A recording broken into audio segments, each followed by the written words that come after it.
My favorite poem of all time is by a man named Henry Wadsworth Longfellow. It's called "The Tide Rises, the Tide Falls." I tried memorizing it, so here it goes.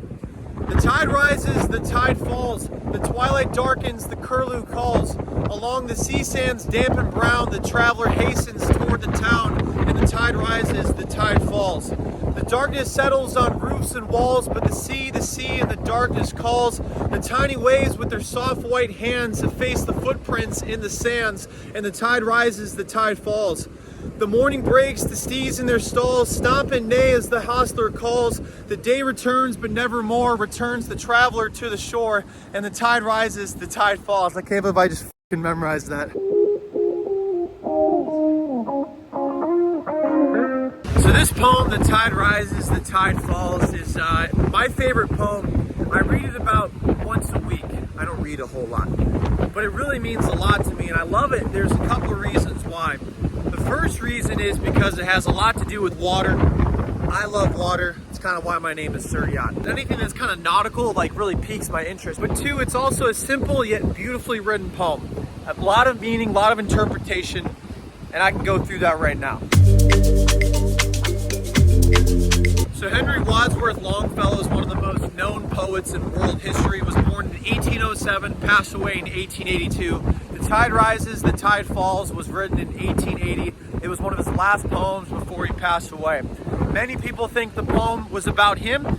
It kind of touches on the brevity of life, of somebody walking into a town, his footprints are on the shore, and all of a sudden the tide takes him away, and there's no trace of him ever being around the town. Now this poem could obviously be interpreted very morbidly in that somebody dies, their footprints are erased, and their traces to never be seen again. I, however, think of this as a very beautiful and positive poem, and let me explain.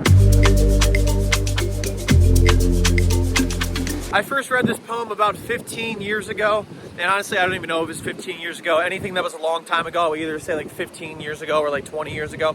But I read this poem, and for me I didn't really understand it at the time because I just thought it was so beautifully written. There was a lot of nautical terms and sand and beach and stuff like that, and I loved that. But once I kind of dove deeper into it, it made me realize this poem kind of is just something that could impact me a lot. For example, we have all gone through some sort of adversity in life, some more than others, some less than others.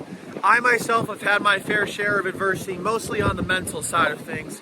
Seasonal depression, anxiety, panic attacks, you name it. I've treated this poem as a reset. So let's say your adversity is like the footprints in the sand, okay? The next day, the tide rises and it goes away. The footprints are gone. What happened yesterday is not what happens today. And I truly just believe that this poem kind of is just a nice little reset. It's not to be too high, it's not to be too low. Today is completely unrelated to yesterday. Tomorrow is completely unrelated today. So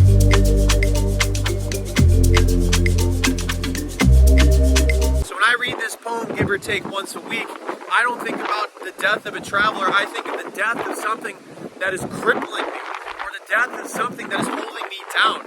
And the next day, the tide will completely erase all of that, and it is a brand new day with a brand new landscape. And to me, that is so refreshing to look at. I also really see this poem as something to not keep me complacent. I've done a lot of really cool things in life, and I'm so thankful for the life God has given me so far. I'm content with where I am right now, but I am nowhere near satisfied as to where I want to be in life. And I think this is a great poem in that what the works I did yesterday do not matter if I don't do them again today. What I did yesterday does not matter today. I have to show up and give my best effort. Sometimes that's 100%, sometimes it's 80%, sometimes it's just sitting still.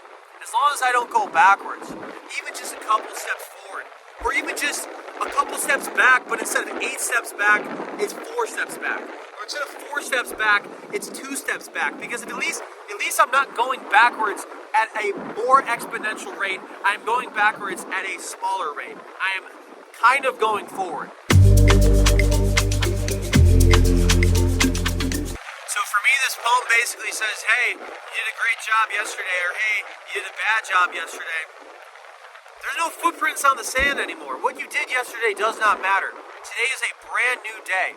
If it was a bad day, guess what? You have another chance of being successful today. If it was a great day, go do it again. And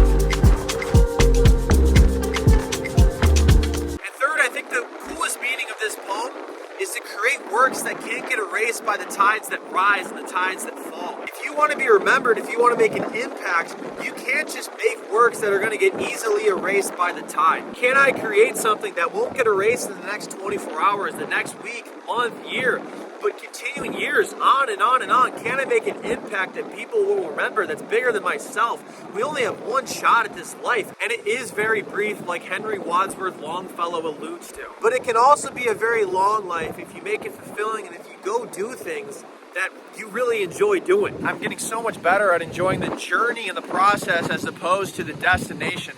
The destination is cool, goals are fun, but you really fall in love with life and you really find fulfillment once you're enjoying the day-to-day.